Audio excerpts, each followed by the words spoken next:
this September 11th, 2024. What's up, everybody? Luke Patterson, one half of MHI. Joined with me as always, Thomas Hall. Tom, how are we doing today? Doing all right. Yeah, looking forward to another week of football. So it was a bummer last weekend, of course, but what can you do? What can you do? We can do a lot. And we being the Denver Broncos country, we got to figure it out. It's going to be a long season ahead. We have a lot to react to. We're going to get into some Seattle Seahawks leftovers. The Broncos absolutely squandered a very winnable game in Seattle. We're going to react to that. We are also going to react to some Broncos news of the day. The injury report is a big one today on this Wednesday, September 11, 2024. Also want to look ahead to Broncos-Steelers this Sunday. Looks like Justin Fields is going to be the starting quarterback, but Sean Payton said, hold on just a second. We're preparing for both just in case. We're going to get into that and more. But before we do, guys, you can catch us every Wednesday night at 6 p.m. Mountain. He's Thomas Hall over on X at Thomas Hall NFL. Yours truly at Luke Patterson LP. If you would like to reach out to Scott, that's at Scout Kennedy. And away we go.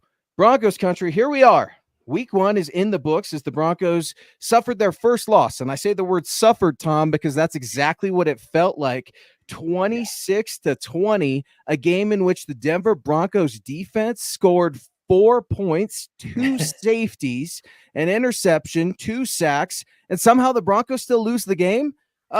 Who's to blame in this one, Tom?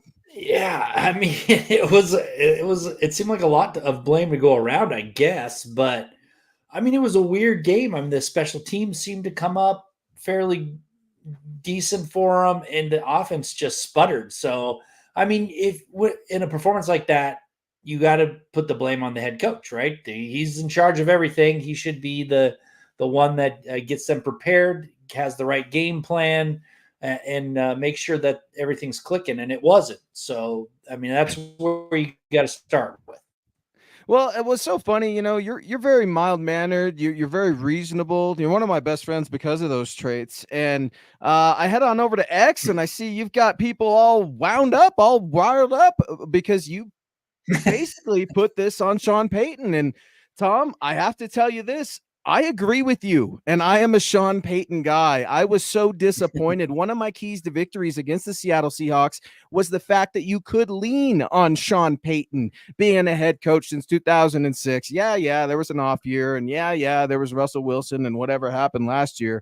But, man, he got out-coached by a rookie head coach in Mike McDonald, who's getting shoulder rub downs from beast mode out there in Seattle. And for whatever reason, Tom, the Seattle Seahawks, they just have the Broncos number.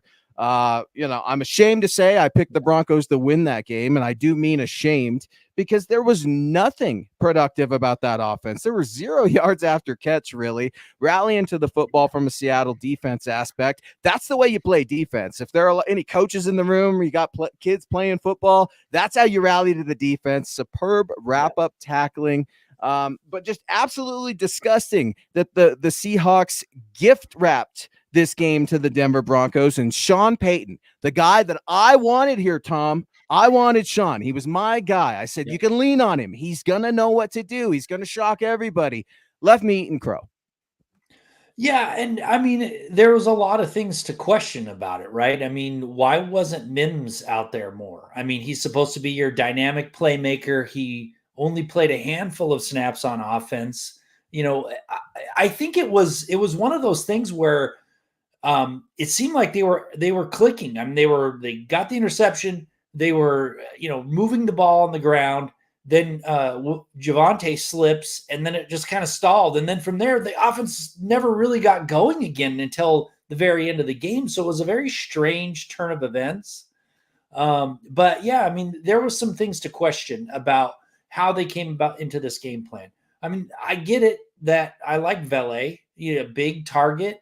But, he's a rookie that he shouldn't be getting a ton of targets compared to your most dynamic playmaker. And Mims, he was the leading receiver, Tom. I wrote about it in one of my keys to victory. I said all the Broncos playmakers were on a milk carton. You're exactly right. The leading receiver for your Denver Broncos, rookie 7th-round pick Devon Bailey with 8 catches for 39 yards. Meanwhile, new guy, Josh Reynolds, led the team in 45 yards receiving with a long catch, Tom, long catch of 25 yards. Then you've got fourth-year team captain Cortland Sutton, right? We just had to have him back here in Broncos country. We can't live without him. Limited just to 4 catches for 38 yards. A lot of this I put on Bo Nix as well. Do not get it twisted. It's not just because he's a rookie we get to let him skate.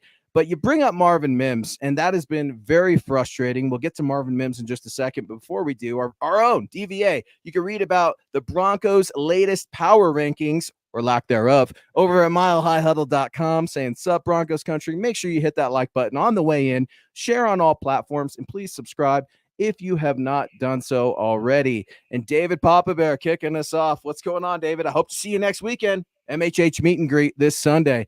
Good evening, Broncos country. Luke, Tom, and Deacon Scott, man. Hashtag 12 and 5. That's not moving. Buckham, MHH for life. SEAL Team Knicks. You got to believe. I want to believe. I did believe, at least in week 1, Tom, David, but arrested momentum, if you will, was one of my takeaways last week when Sean Payton all but panicked, abandoned an ineffective running game. And Tom, as you know, the run game is not always effective every time. Sometimes it's a -2, sometimes it's a +3, half yard, and then you can break 7 or 8 yards. It's you got to get in a rhythm. You got to get those big boys going up front. We're going to talk about the Broncos offensive line, who are plagued with injuries after week 1. But no, I'm very disappointed with Marvin Mims. He was pretty much non-existent. Stay tuned. I got a piece about Marvin Mims coming out any minute, Mims it, over at milehighhuddle.com. And Wolfie Mellick coming in with a $2 super over on YouTube. Thank you, Wolfie. Broncos country, how are we feeling? I know Seattle's out of the way. That one's done. We're turning the page to Pittsburgh, but we are reacting here in real time. MHI Wednesday night, and look at our guy Michael Rinquillo coming at us on Facebook out of Arizona. Good evening, Thomas and Luke on the Mile High Insiders. You got to believe.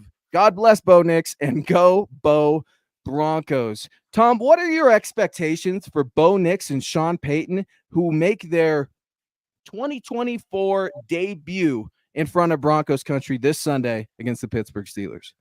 Well, like the tweet you were talking about earlier, I didn't expect Bo Nix to be great, but I expected Sean Payton to be a lot better. I'm hoping that you see a better coached team. I hope you see a good game plan from Sean Payton, and hopefully you more of those. It seemed like he had kid gloves on when writing up this offense for Bo Nix, and I get it. It's the first game in his rookie season. You don't want to really hang him out to dry in bad situations, but you gotta let him kind of go out there and sling the ball. And it was a little bit weird. It was just weird. So I'm expecting something. At least it better be something different. It's got to be. It's got to be. You're playing a better team. Coach Sean Payton said that immediately on Monday. The Steelers are a very good team, a good defense. It's some guy named TJ Watt that can probably ruin the game for you. Don't forget about that defensive secondary. Mike Tomlin knows what he's doing with that defense, folks. It's one of the reasons he's the longest tenured NFL coach. Can I say that? Is he it? I mean, Bill's out of that role now, right? So all the focus shifts to Mike Tomlin. Look, the Pittsburgh Steelers are no joke, and I get it. Everybody's wondering. Russell Wilson, why isn't he going to start? Well, it's because Justin Fields and the Pittsburgh Steelers won in week 1 against the Atlanta Falcons. There's no other message that Mike Tomlin could send that wouldn't be messy if he just flip-flopped his quarterbacks. I get it. It's a little frustrating for Broncos country who want to get their due on Russell Wilson, but that's just a play away. You never know. Maybe there's some special weird packages that Pittsburgh's going to roll out. Here's what I expect from Bo Nix and Sean Payton. Get rid of the ball right away, because if you don't, Bo Nix is going to be on his back. Sean Payton's going to be yelling and screaming, and we're going to be going down a very familiar road to 2023. Tom, left tackle Garrett Bowles left week 1's game against the Seattle Seahawks after a left ankle injury. Now, X-rays are negative. The MRI is negative. He did not practice today. What are the chances of Garrett Bowles going against a Steelers defensive line that is very aggressive? I know that TJ Watt typically lines on the right tackle, but if they know they have a one-legged Garrett Bowles out there who's maybe apt to some holding issues, wouldn't TJ Watt just tee off? Yeah, I mean, I don't know. I think so, but hopefully he can go. Hopefully It's just the pain that he has to manage, and then he can be out there on the field. Now, if there's major, if there's, I know it's not broken, there's the MRI is okay, but if it's, there's some serious kind of sprain going on, he may not be able to go. I don't know. I haven't heard what the real problem is, but we'll find out more, if he's going to practice at all. But man, they really need him out there. I mean, when you look at Pert or whoever else is going to step in for him, it's not a great option. It's not a great option. We're hoping that Big Garrett Bowles can go at least in week 2. You don't want to re-aggravate injuries either, right? I mean, like, what if he goes out there and he makes it worse? DVA coming in. Avele and Reynolds didn't practice today either. Yeah, looking at the Broncos-Steelers practice report, Garrett Bowles was out. They're listing it as a calf, not an ankle. So excuse me on that. He did not practice. Josh Reynolds did not practice with an Achilles. Hearing whispers, Josh is going to go. He's okay. I think today was probably just a precautionary type thing. Devon Bailey, ribs, did not practice. Luke Wattenberg, our starting center, with an ankle. He did not practice today. So you've got 2 Broncos starters, one at left tackle, one the newly minted starting center in Luke Wattenberg, who did not practice today, with first-round rookie quarterback Bo Nix. And all these baby Broncos, all these young bucks at the wide receiver position, these tight ends. My God, Tom, the tight end room for the Denver Broncos. Greg Dulcich, ladies and gentlemen. For everybody that thinks Greg Dulcich is the next big thing, I'm waiting. I'm waiting. Because, I mean, I get it. Bo did not see the field. He was seeing ghosts out there. He looked uncomfortable. He looked rushed. I make no excuses. But, Tom, this offensive line, they were healthy last year. Healthiest team in football, your Denver Broncos offensive line specifically. Now they're heading into week 2 with the center and the starting left tackle scratched up. Talk to me. Yeah, I mean, it's concerning, obviously. And Estime's gone for 4 weeks too. Don't forget that. I mean, he has an ankle injury. So, I mean, health has to prevail for the Broncos to even have a chance of overachieving this year. And if they're injured and they're dealing with injuries all year, it's just going to make that hill so much tougher to climb. And frankly, they need these guys out there this week, because if they don't win this Steelers game at home, they've got to go on the road 2 games, play Tampa Bay, East Coast, New York Jets, East Coast. Tampa Bay's a solid team, and New York, I know everybody likes to give Aaron Rodgers crap about, his hiding out in a, dark room or whatever. Tripping out. Still can play football. So you don't want to be staring 0-4 again. You just don't. No. How about Nathaniel Hackett, man? Nathaniel Hackett. How many lives does that guy have watching Monday Night Football, Jets v. Niners? Gina Cooper weighing in on Facebook. Thank you for joining the show, Gina. I'm feeling great. Finally checking off my bucket list. Going to my first actual Broncos season game this weekend. I am so hyped. Nice. It's Broncos versus Steelers. Let's go Broncos. Gina, a huge mile-high salute to you. That is super special. That made my day hearing that you get a bucket list check off, really, with the Denver Broncos, your first Broncos regular season game. Stop by the Mile High Huddle podcast meet and greet. It's week 2 this Sunday. Denver Broncos versus the Pittsburgh Steelers. Sunday, September 15th. It's running from about 11 a.m. to 2 p.m. We take you all the way up to kickoff. Guys, this is at the stadium in Power Field at Mile High. Lot D. Lot D is in Delta. Look for the big blue MHH tent. You get to come hang out with your favorite football priest and podcast host together. We will keep the MHH Juju undefeated, Gina, with a 4th straight Broncos victory. Tom, you and I were in the house for the meet and greet together last year where the Broncos stole one from the Packers. That was a lot of fun. Yeah, and I'm disappointed I can't be there this year. It's always fun to go to those things. It's fun to meet everybody that listens to the show, and so yeah, I'm disappointed. But yeah, hopefully being there can turn their fortunes around. The Mile High Huddle. Hell yeah, Will. Hit Will. Michael Brinquillo coming in here saying, "Look, baby, support over on Facebook. Appreciate you so much, Mike. The MHH meet and greet.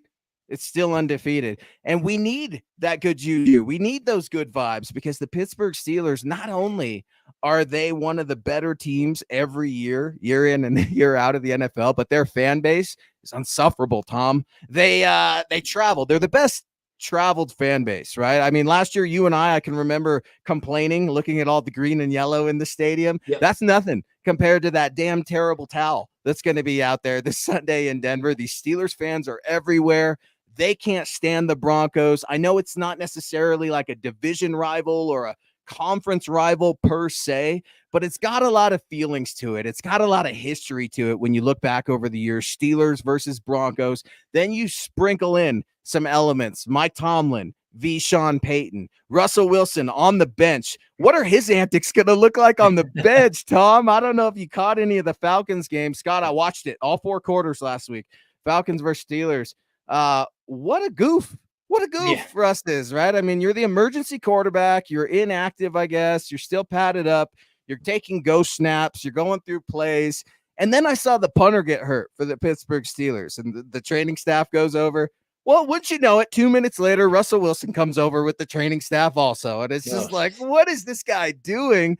What do you expect from Russell Wilson on the sideline this week before we get to Justin Fields? Does that automatically vindicate Sean Payton, regardless of Bo Nix's performance in week 1?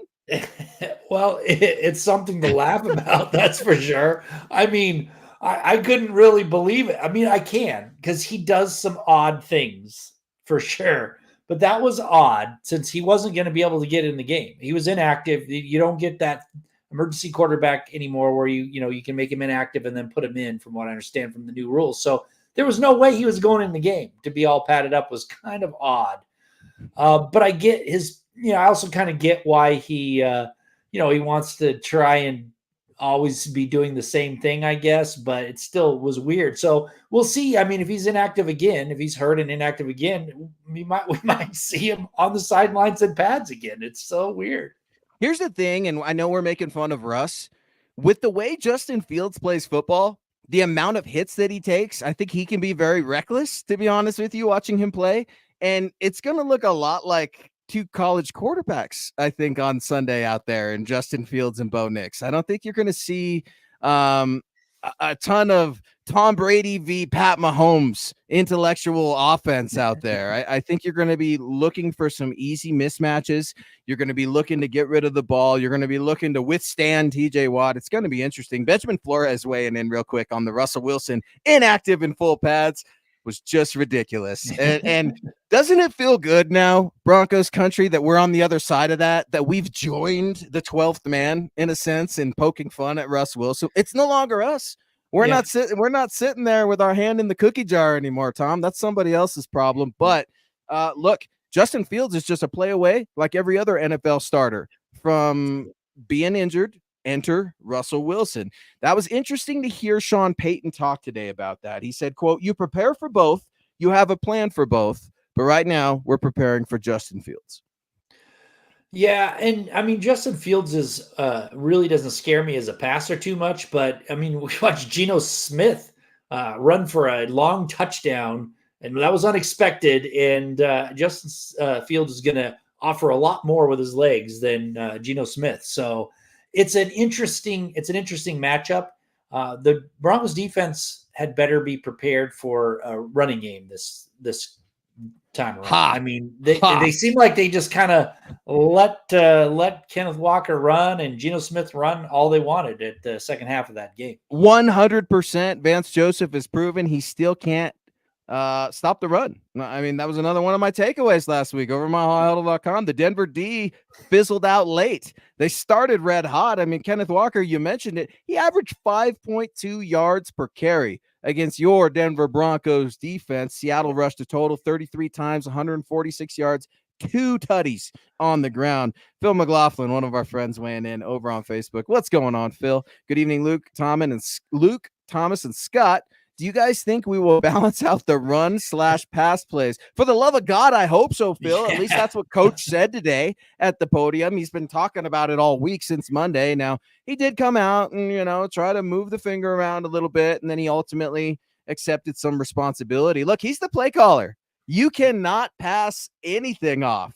If you're Sean Payton, you're the guy in the headset for Bo Nix. You're the guy that selected Bo Nix. But with regards to the running game, Phil, he said, look, quote, "We'll have a good plan relative to our run game. First down efficiency wasn't good. He was also asked about Bo Nix being the second fastest runner in the NFL. Who saw that coming? Stay tuned. One of my keys to victory might feature a little bit of Bo Nix being mobile, if you will. But listen, Bo Nix can run the ball. He proved that in that last drive, the only drive that the Broncos received a touchdown or earned a touchdown, 7 plays, 54 yards. What did the Bo Nix rushing touchdown mean to you, Tom? Well, it was nice for him to get his first touchdown. I'd rather it have been, passing, but yeah, that was cool. Hey, as long as they score a touchdown, I don't care how it comes. But yeah, so it was nice to see him get that as a rookie first. Kind of get that first touchdown running. But yeah, the passing has to be better from him. It has to be a little bit more accurate. And the wide receivers have got to help him out a little bit. So hopefully you can get some more touchdowns passing instead of having to run too much this weekend. But I doubt it. I think he's going to be running quite a bit. I think he's going to get some pressure and needs to either get the ball out of his hands quick or make something happen with his legs. But yeah, it was fun. It was fun to see him get his first touchdown. Bo's going to need to be mobile, and he's going to need to be running, just like you guys need to all run on over to milehighhuddle.com. I promised it earlier in the show. My official article, Broncos missing in action wide receiver Marvin Mims Jr. He could be the answer to the Broncos offensive problems. You can read about that. One of my articles over at milehighhuddle.com right now. Michael Ronquillo coming in. The Broncos side signed wide receiver Caden Davis to the Broncos squad today and another depth wide receiver. Tom, why does it feel like I know that name? Could it be Could it be the very same Caden Davis that worked out yesterday? The very same Caden Davis that started with the Broncos as an undrafted free agent out of Northwest Missouri State? What do you make of the practice squad signing of a former Bronco that circled back around in Caden Davis? I mean, it doesn't move the needle for me. I mean, he's not going to change their fortunes in any way with the wide receivers. I mean, he's a practice squad player at best, and maybe he'll develop into something. But the problems that they had in Seattle is not going to be fixed by signing Caden Davis. Well, to say the least, maybe is this the light of a fire under the receiver room, who pretty much got yelled at the entire game? They got yelled at by Sean Payton sitting on the bench. Then Sean Payton talks to the sideline reporter at halftime and was like, "We don't have any playmakers. Pretty much, Bo can't do it all by himself." And then he's still doing it this week. So, is it a move that you would do? No. Is it a move that I would do? No. I don't think it's Scott's style either. But it's Sean Payton's style. Say what the hell you want about him. Sean Payton's gonna do things his way. We're talking about the injury report. Audric Estime, Tom, as you mentioned, headed over to short-term IR. The Broncos are hoping to get the rookie running back back to the team in 4 weeks. They did elevate Michael Burton, fullback, to the active 53-man roster from the practice squad. So just to clean that up a little bit, Mike, I appreciate you over on the news, man. Michael Ronquillo in Broncos country, smartest fan base in all of the NFL. They miss nothing when it comes to Broncos news. I absolutely love it. Tom, what'd you make of week one in general for the NFL? Because I'm driving around, I'm listening to some of my favorite radio stations and my favorite shows when I've got a spare moment, and they're saying, what's with all these quarterbacks not throwing strikes? No touchdowns in week one. What? I think the number was like 30, 31, 35, something like that. And compared to last year, 60? 2-1 difference? Yeah. What's with the overall football quality suffering, at least in week one? Well, there was a few rookie quarterbacks starting, so that might have had something to do with it. I mean, Caleb Williams, number one draft choice, he was pretty bad. I thought he was played pretty badly. Jaden Daniels, so there's a little bit of that, but it was odd. I mean, it was some of these guys look rusty. They look like they need to get the oil can out and loosen up the joints or something, because it was an interesting turn of events. And then you got, the mess with the Browns. I mean, the quarterbacking there is just, it's laughable.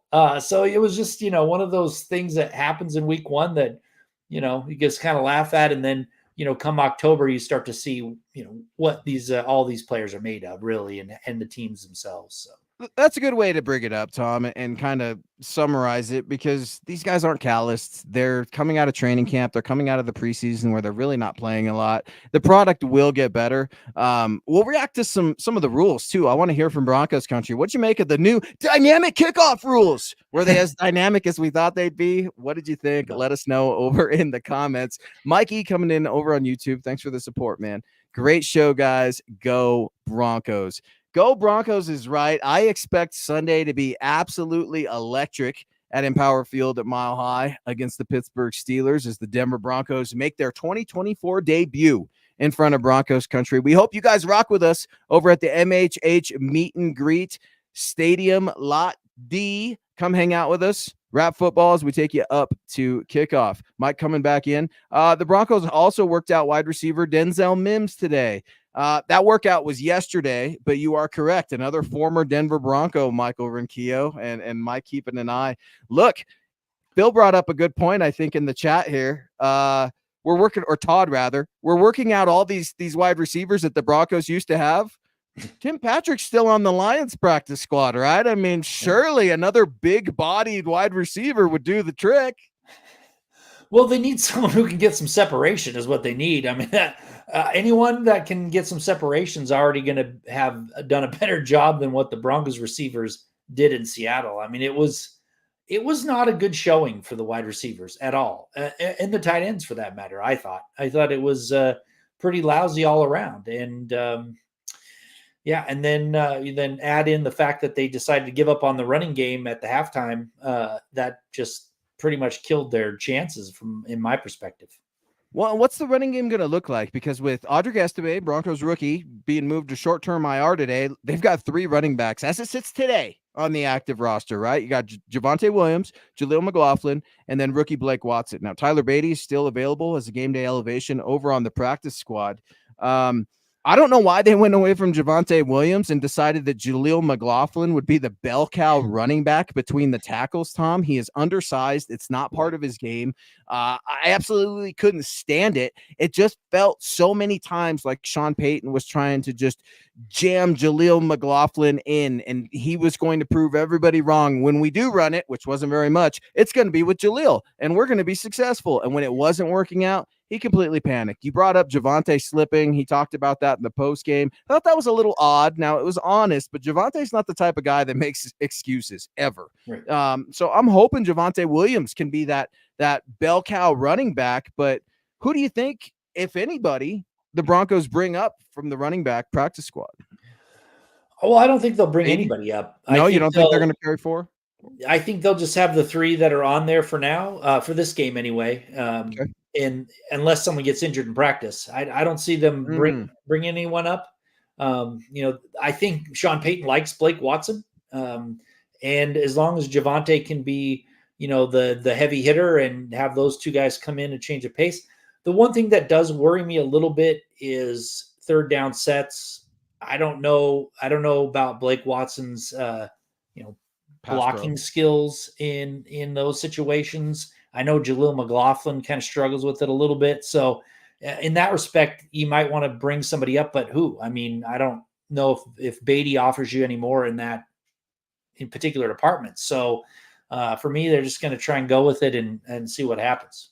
Well, and here's the thing, guys, everybody should be fresh, right? Like, it's the beginning of the year. And to be honest, nobody really ran the ball last week. So there should be a lot of wear and tear, at least in the Broncos running back room. I am disappointed to hear about Audric Estime.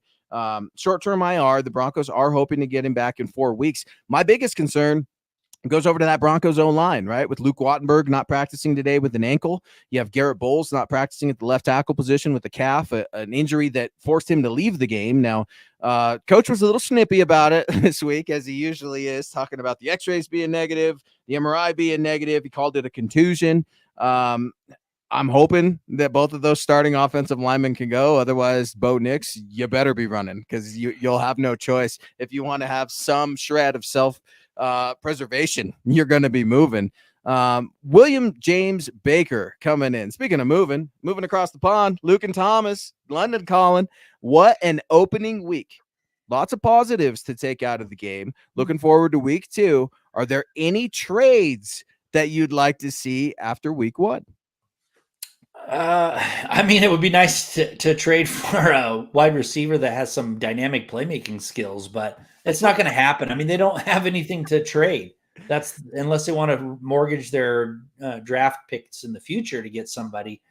I mean, the teams are looking at the Broncos. Who are they going to trade in week 1? I don't see anybody unless they try and offload Cortland Sutton for some reason. But I do think there were some positives, though, William. I appreciate you saying that. I mean, Jonathan Cooper played a heck of a game. So did Zach Allen.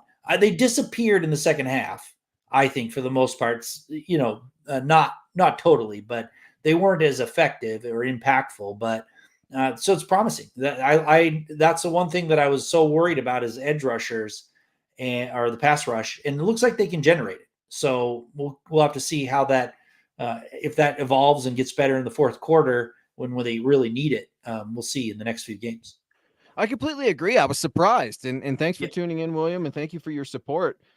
Just looking at it, I mean, everybody knows by now, Pro Football Focus, right? Love it, hate it. Some people use it, some people don't. I think it's an interesting metric. But Pro Football Focus said that Jonathan Cooper had the highest grade for a Denver Bronco in week 1, 79.2 for whatever that's worth. If you're a big PFF fan, 7 pressures, 2 sacks, had the highest pass rushing pressure rate in week 1. Jonathan Cooper, right? That's a big surprise. And Tom, we talked about that last Wednesday. I remember asking you the question, does a guy like Jonathan Cooper, does a guy like Baron Browning, do they finally get a fire lit underneath them a little bit because they're seeing their draft classmates get paid and get extensions in Pat Surtain, in Quinn Miners. And at least for week 1, Jonathan Cooper had a very good game. He did disappear as well. That defense kind of joined the Broncos wide receivers core on the milk carton of that second half. But I put a lot of that on coaching with Vance Joseph. I certainly don't blame Vance Joseph. It might be the only poll I've ever run in my life over on X at Luke Patterson LP, in which I listed Vance Joseph as an option, one of 4 options. It was his fault that he lost the game. Was it head coach Sean Payton? Was it Bo Nix? Or was it the Broncos playmakers? 0 votes for Vance Joseph. And I thought that was very accurate. And I thought that was very fair. We give Vance Joseph a lot of heat on this show. I don't like him. You don't like him. I don't know how Scott feels about him, but I haven't met anybody that loves him. All right. Let's just say that. Okay. This was not Vance Joseph's fault. Stopping the run has to be priority number 1 for Vance Joseph. It should be that way for any coach, whether you're coaching Pee Wee, high school, college, or pro. That is absolutely unacceptable. But to get 2 safeties and not be able to capitalize off of that, we're still kicking field goals. Talked to some members in Broncos country this week, and they said, Luke, that's how I knew we were going to lose. While everybody else in my house was celebrating, Will, I don't know about you. Were you celebrating? Well, I was celebrating those safeties, and then we ultimately kicked field goals. I'm kind of looking around and I'm thinking, typical Broncos football, they cannot capitalize. It wasn't just safeties. I mean, the interception at the very start got them in good field position. They had good field position several times and squandered it. And that's what, ultimately cost them the game. Had those been touchdowns, they would have won easily, but they didn't. And it has to do with the offense's effectiveness. Now, I like I said early on, Javonte slipped. That looked like they were going to take that one in early on, and that stalled the drive. But the rest of them just looked inefficient, incoherent. It was not very well executed in those opportunities that they had.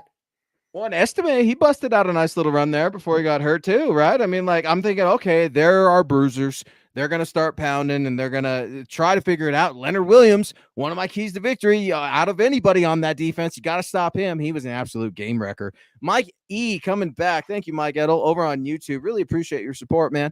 We all have to remember that we have so much dead money and minimal talent. I've tempered my expectations. Keep the faith, Broncos country. Mike, I thought Scott was talking to me for just a second there. He literally said that exact same thing because we like to talk crap to each other, our fan base, Falcons, Broncos, right? We razz each other after and before the show. He said that exact same thing, Mike, and that's very smart and mature of you to recognize it because I was overreacting. I was pissed off after the game, if I'm being completely honest. It was such a winnable game. It was there for the taking. Yeah. I can't stand the Seahawks, Tom. We've talked about that. The Broncos haven't won in Seattle since 2002, not a regular season game at least. I mean, to the fact that the Seahawks own the Broncos just bothers me so much. But Mike, you're exactly right. Scott, you're right too in this aspect, man. I give you guys your flowers, all right? I accept it.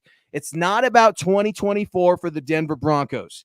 It's about 2025. And if we need to break a few eggs to make this omelet, Bo's going to go out there and throw 2 picks, right? We're going to take some sacks.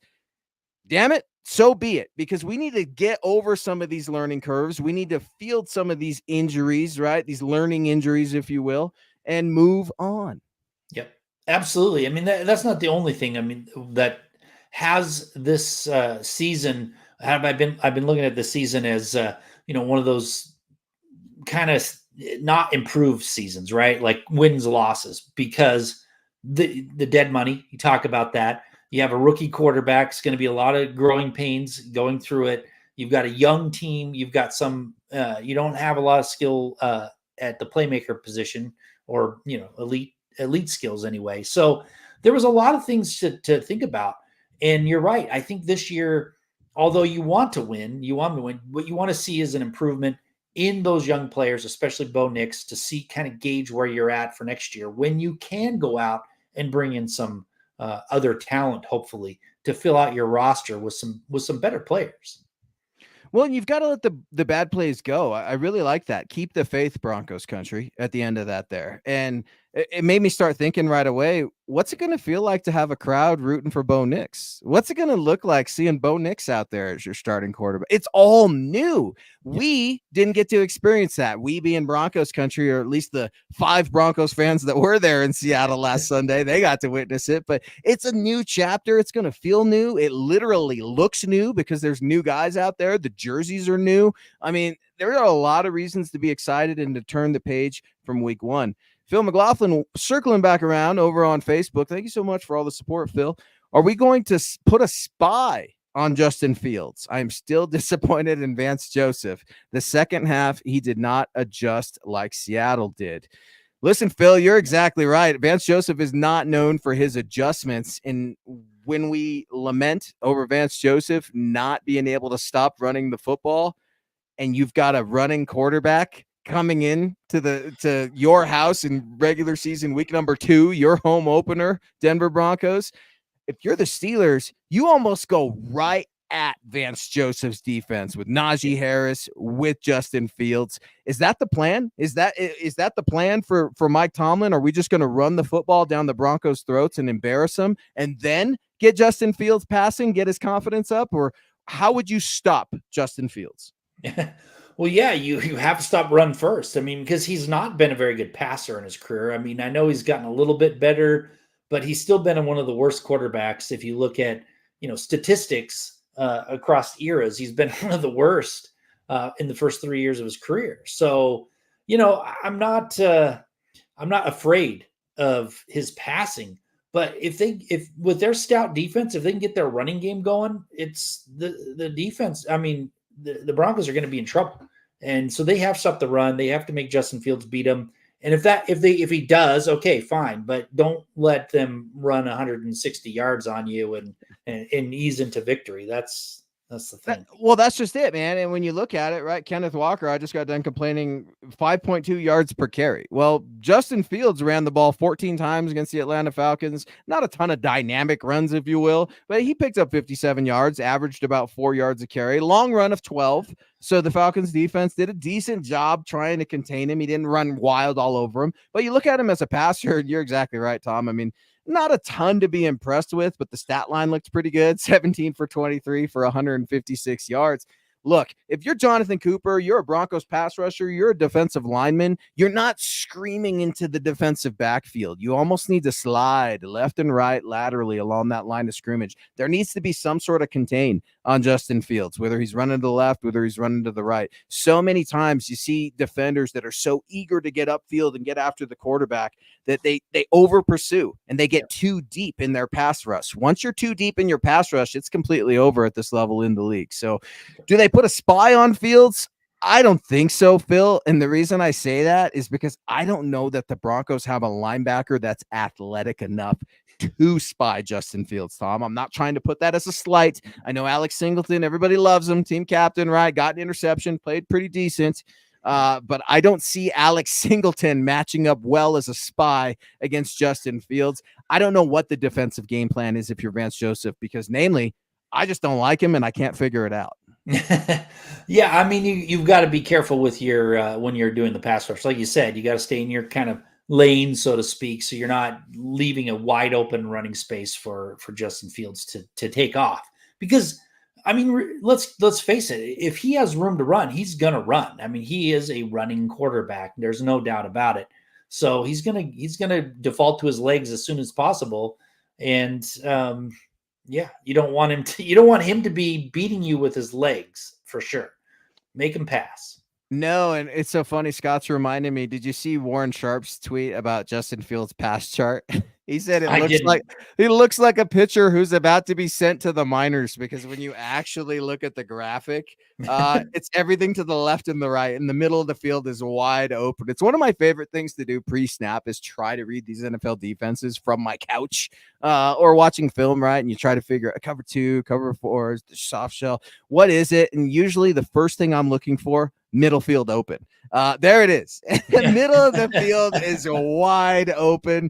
Scott, it's going to change. It might look a little different after Sunday. I think Justin might be able to have some success against the Broncos. If they cannot contain him on the run, I do not foresee them looking like world beaters against him in the pass. It's not to say that he's a good passer, Tom. You're exactly right. I don't like Justin Fields. I've never liked Justin Fields, just like I don't like Caleb Williams. Now, reserve the right to change my mind on that, and we'll see. And there's a lot more football going on. But Jaden Daniels looked pretty decent in week 1. Only 3 rookies, Tom, as you stated. Washington's Jaden Daniels, Chicago's Caleb Williams, and Bo Nix for your Denver Broncos.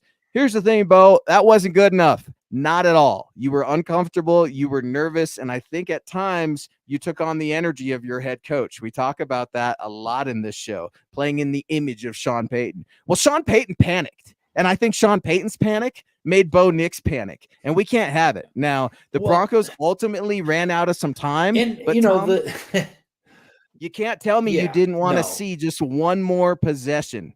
One more possession for Bo Nix, because he seemed determined and stubborn about it, something we usually don't see. Yeah, and I mean, you want to look at another passing chart. Look at Bo Nix's passing chart. It was not very good. At least he spread the ball around. It wasn't just left or right. But I think he threw like 8 passes, 15 yards or greater. 2 of them were interceptions, and I think only 2 completions or 1. I mean, it was pretty rough. But I'm not blaming Nix for this loss at all. I mean, he didn't play very well, but he's a rookie. He's, first game, hostile environment. I understand it. I just want to see a little more creativity from Sean Payton going forward with his quarterback, for one. I mean, you can be a little bit more creative with your quarterback as a rookie than he was. He seemed to be very tentative to kind of do anything creative with him. It was an odd play selection. It seemed strange to me. It was very odd. It was almost like someone else was calling the games. Yeah, it didn't make sense. Basically, when you look at Sean Payton and his panic with the run game, he can't do that against these Steelers. Otherwise, they will tee off on this guy. And then the Broncos are looking at Jarrett Stidham. If there's an injury to Bo Nix in week 2 because of a TJ Watt or because of the Steelers getting after him, that would absolutely be atrocious.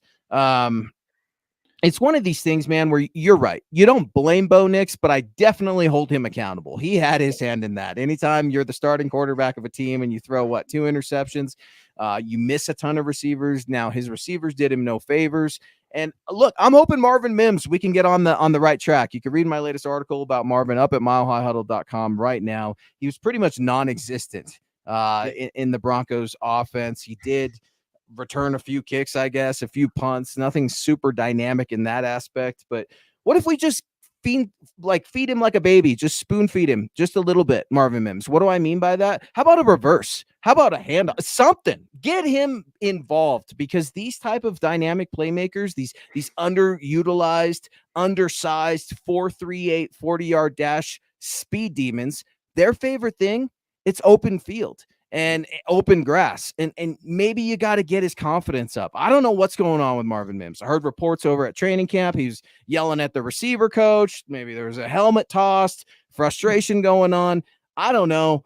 I'm not in the building. I don't pretend to be, but here's what I do know. Marvin Mims is getting outworked by a 7th round rookie receiver in Devon Bailey. He's getting outworked by new guy, Josh Reynolds. I mean, there's no excuse. Sean Payton said, I underutilized him last year. Jerry Jeudy's a Cleveland Brown. Tim Patrick's a Detroit Lion. That spot is prime for the taking. I can't figure out why Marvin hasn't stepped up, but if there's a time, hot damn, it's week 2. Yeah, and if the problem is he can't get off the line or something, like scheme him into a position where he doesn't have to get jammed. I mean, there's a lot of things you can do with him. It's not just give him a reverse there are put him in motion. Put him in motion. Could you imagine Marvin Mims and a Mike McDaniel or a Kyle Shanahan type offense? That's what I'm looking for.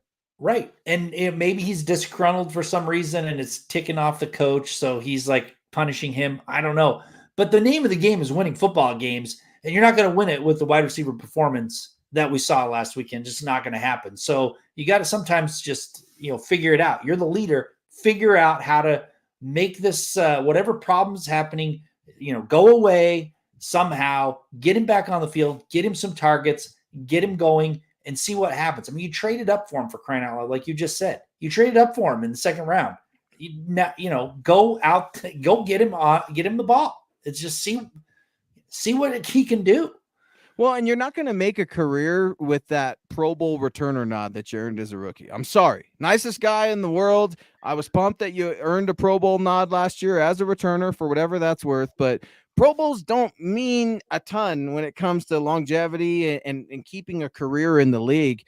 I'm not trying to take shots here, but look, Philip Lindsay was a Pro Bowler. Remember him? Philip Lindsay? Yeah, I think he's on the radio somewhere here in Denver too, right? He was a Pro Bowler, and now he's out of the league. In a very short career. So if you don't get going, you get gone. And Mike E coming back in here telling me to settle down as fans. We need to not focus on the negative. Mike, I hear you on that. I'm going to give you a little bit of pushback. You need to address the negative if you're Sean Payton. If we're just going to ignore it, I know what that looks like. That was with Russell Wilson and Nathaniel Hackett. We're just going to ignore it. That was Vic Fangio and Vance Joseph as the head coach. You can't ignore it.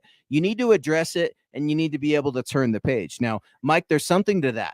The Broncos can't carry their sins. They can't carry their guilt. They can't carry their problems into week number 2.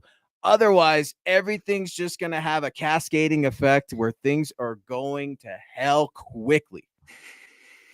Yeah, and I was told on social media that it's the fans' fault for not having a positive attitude. We need a power of positive thought in order to make this team win. It's not roster building. It's not the fans' fault. It's not good free agents. It's your fault. It's your fault. It's the fans' fault. No, it's your social media. Literally. It's your fault, Tom, at Thomas Hall NFL over on X. It's fun when you guys get Tom all riled up. I absolutely love it. I never miss it. It's one of my favorite things in the world. Head on over to X and scroll through Tom's latest over there. Look, Mike, you're right, man. We got to turn the page. There's a lot to be excited about. I don't think that the game was too big for Bo Nix, despite some seeing ghosts, those 2 interceptions, despite losing the game. I'm making no excuses, but I'm curious to see how he bounces back. How did he attack the week? I think we all have a guess that he's been studying his tail off, that him and Sean have been together, that him and Webb have been together, that the receivers are getting maybe a little extra work. I don't know. Bo doesn't strike me as one of those guys that needs to go out of his way to tell people that he's working. We all have that coworker, right? I'm the hardest coworker there is. And you're just like, oh, why are you telling me? That's cool. No, I expect that some of these problems are being worked out, but you know what? We also need to see them work out in real time on game days. It's one thing to try to set a practice scenario together, a 2-minute period where all the scenarios and all the circumstances are working for you. What's it look like in real time? That's when it really kind of separates the men from the boys, at least for quarterback in this league to me, Tom. Adjusting on the fly. Coaches, that helps a lot too when you have a coach that can adjust. I'm sitting here making fun of Vance Joseph for not adjusting. Sean Payton, where are you at with the offensive adjustments, man? I hear some people saying, well, Sean's archaic offense has been left to father time and it's in the dust. The game has moved past him. It's passed him by. I don't see that, Tom. I just see a stubborn coach that sometimes can't get out of his way, at least in week 1 with his rookie quarterback. I am very curious, and I am very excited to see what adjustments Sean Payton and Bo Nix make against the Pittsburgh Steelers in week 2. Yeah, I am too. I think that's going to tell us a lot. What happens in week 2 with Bo Nix and Sean Payton and these offensive woes that they have. But if you want to talk positive, we can talk. We don't have to be negative the whole time. I mean, I thought Patrick Surtain did a great job against DK Metcalf. I mean, that was great. Riley Moss, although Riley Moss did pretty solid for his first real game starting as a cornerback. Not bad. We already said Zach Allen played well. Mm-hmm. Cooper played well in the first half. So there are some things to build on here. We're not trying to say that this season's over already after week 1. And, there's a lot of struggles that they have to get through to do it. But there were some cool things. And Alex Singleton getting an interception, he doesn't make a lot of dynamic impact plays. So when he does, that's something to celebrate. So there were a few things that I think they can build on. But what you said, Sean Payton has to make some adjustments. He has to be better calling plays. He has to have a better game plan, and he has to he can't be too tentative with Bo Nix. I think he was just too tentative with him, too conservative out there, and that I just don't think you can do that. Well, you bring up Pat Surtain, and how could I forget? Pat Surtain is out there defending Bo Nix minutes after the game is over. He's reacting to social media and X and saying, look, I've got Bo's back. I think Bo had some good plays, obviously had some plays we want back, but Pat Surtain riding with Bo Nix, not a total surprise. You see good teammates do this, especially when that good teammate's a team captain, when that good teammate just got a fat bag, right? The Brinks truck backed up for Pat Surtain. Then you get a little bit more of a voice. But I thought that was telling. I don't think Pat goes out of his way. He's not that type of player to go out of his way to just heap praise for no reason. And Riley Moss, you're exactly right. He led the team in tackles, Tom. He had 8 with 4 assists. And he got Tyler Lockett is one of the best route running receivers in the league, in my opinion, even at his veteran old age of 33, 32, something like that. He's a pro's pro. And to see that the moment wasn't too big for Riley Moss, that was good as well. Cody Dubs coming in with a $5 super over on YouTube. Not one person needs to get the ball in the backfield. It's going to get blown up. We are playing TJ Watt. No speed on the offense. That's what the Broncos lack. They've got speed, Cody, but I don't know how we get them the ball. That speed is with Marvin Mims. I've got a few suggestions. You can read about it over at milehighhuddle.com, just published while we've been on air. But Jaleel McLaughlin, can we get Jaleel McLaughlin in open space off the top of my head, Tom? Those got to be your 2 fastest guys on the Broncos offense in general. Maybe you get the running backs a little bit more involved in the pass. I know I love halfback swing. I love Texas routes, all those sorts of things. Can we get some routes up the seam? A tight end, maybe? A running back, maybe? I mean, we have got to be willing to take a chance, we being the Broncos offense, on your only 2 players that are fast, Jaleel McLaughlin and Marvin Mims. Yeah, and I mean, you're right. I mean, the team lacks some speed in a lot of areas for sure. You can't give up on the run, though. I mean, even if it's not super effective, they're not getting 4 yards a clip. I mean, they're struggling to gain yards. You still have to give the ball to the running backs and pound away at the defense. If you look at the numbers, I've looked at the last decade of numbers. It's the sheer amount of runs. It's not an effective running game. It's the sheer amount of runs that help you later in the game. And you can't give up on it. You got to keep trying over and over again, even if it's not working great. But be creative. Be creative with other things. Instead of running it on first down, second down, throw it. Try to pass on first down. I mean, that's what it seemed like it started out, was run, pass, 3 and out. Be a little bit more creative, but still hand the ball off. Be principled, but it doesn't mean you need to be boring. And right. KB weighing in here with a positive. How about this? JL Skinner recovered him up front and helped down a punt at the 1 yard line. There's another positive, but all these positives, KB, I love you. I see you on Friday nights and Saturday nights doing good work. All these positives are with the defense, and I need some offense. All right. It's not to say that I don't welcome it, KB. I love JL Skinner. I love him. But man, it's frustrating that all the improvements seem to be one-sided or two-sided at least. Special teams and defense, I'll take it. But if we could get some offensive playmakers, that would be great as well. How would you compare the Falcons' defense to ours? That's a good question, Phil McLaughlin. As I see Scott feverishly typing in the private chat right now, he covers the Falcons. He would know a little bit better than I would. Look, I watched the Falcons and the Steelers last week. All 4 quarters of it. I like the Falcons' offensive line quite a bit. The Falcons are already a more principled team when you look at their defensive coordinator. Why? Because they don't have Vance Joseph, meaning that they have a chance to be able to adjust. What they got, is it Jimmy Lake? I think he was named in January as DC. You've got Justin Simmons sitting over there for the Atlanta Falcons. I know some Broncos fans are definitely rooting for him there, but I rank the Falcons defense as significantly better than the Denver Broncos offense right now. It's not because of the conference. It's not because of Justin Simmons. It's because I don't trust VJ. He had the hottest defensive start other than what, the Saints game. He had the hottest defensive start, second hottest defensive start in the NFL. And the defense found a way to just squander it away because you can't stop the run. That's where I land on it. And that's what I was going to say. I mean, I think the Falcons D is markedly better at stopping the run right now, at least in week 1. I mean, the Steelers like to run the ball. They've got a decent running back there, and they did an okay job. They didn't allow a single rushing touchdown.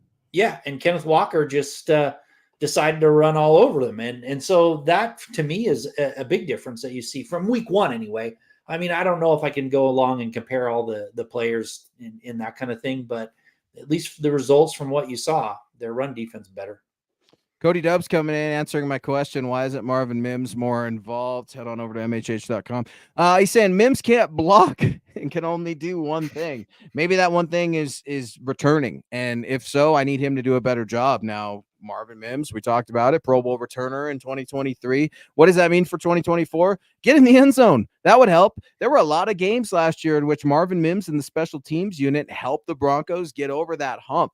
If there is a time to break a touchdown, it's against this Pittsburgh Steelers defense that's looking to ruin everyone's day, including mine, on Sunday. I mean, we got the meet and greet. We're undefeated the last 4 games, right? 4-0. Surely Marvin Mims can get involved. If you're asking Marvin Mims to block, there's something wrong with that plan. There's something wrong with that coach. You're not putting your players in a position to succeed. What, you're going to have Marvin Mims blocking on the perimeter for Javonte Williams on a pitch? That makes no sense. Absolutely no sense at all. I wouldn't even give it a shot.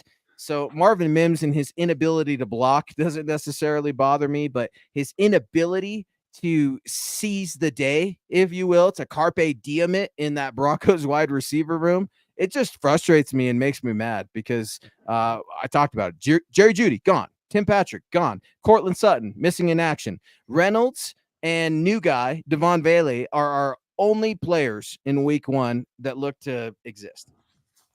Yeah, and I mean, he is good at one thing other than returning. He's got speed, and you can't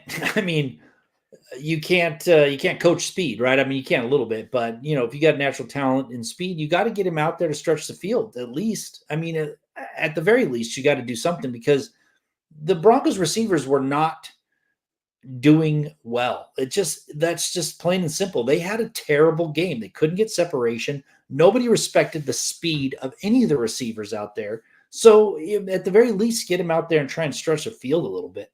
Even if he is good at one thing, you brought him in for a reason. Get him out there and let him do it. Yeah, listen, people are asking, KB, what's up with the drops? Todd asking, who's the Broncos receiver coach? That'd be Kerry Colbert. It's his second year. Went to USC, a California native. He's a Sean Payton guy.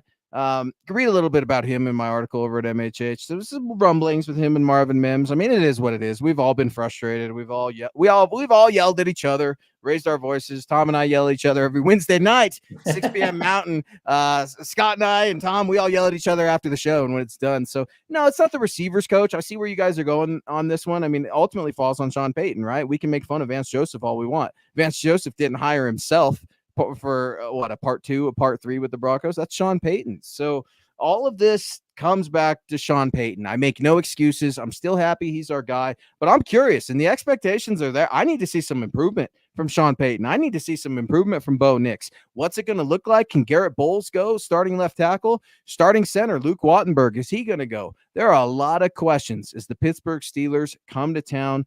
One question that was answered earlier this week, Justin Fields is the starting quarterback for the Pittsburgh Steelers against your Denver Broncos. Yeah, and like I said to start the show, they need to take this game.